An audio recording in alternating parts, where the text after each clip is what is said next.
Hello guys, what do you have to say about this video I'm about to play right now? I want to get your opinion. Watch this video.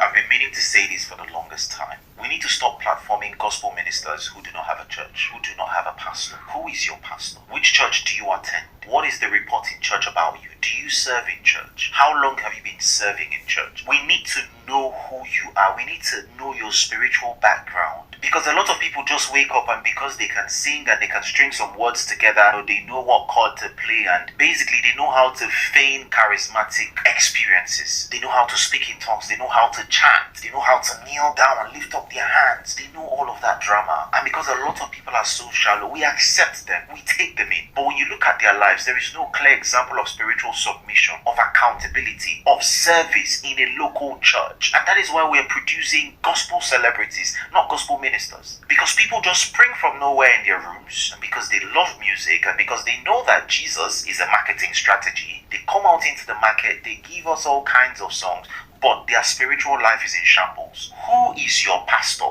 Because pastors need to stop enabling these people. If a gospel minister, no matter how famous and popular they are, if they don't have a visible track record of submitting in a local church, let them go. We don't need your administration. We are merely producing lots of lifestyle Christian content creators, gospel entertainers. That's what we're producing. We're not producing gospel ministers. Some of these people, we don't even know the churches they attend. We don't even know who their pastors are. Some of them are church prostitutes. Today you see them there, tomorrow you see them here. And because they take pictures with, certain general overseers or resident pastors of different churches, people think they have a local church. Taking pictures with pastors or knowing lots of pastors does not replace having a local church. I'm going to use Pastor Nathaniel Bassey as an example, and please forgive me, sir, if you see this.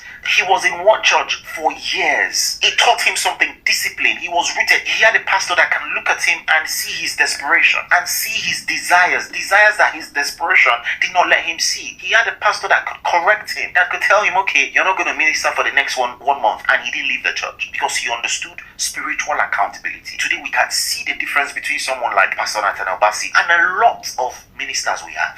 The difference is so clear to see. Please, we need to stop platforming gospel ministers who do not have a local church, who do not have a pastor, who do not have a spiritual oversight. Because what that means is that you are a reckless person who isn't actually serving God. You only care to serve God when the spotlight is on you. And that is why we are making gospel celebrity musicians, not gospel ministers. Alright guys, what do you have to say about this?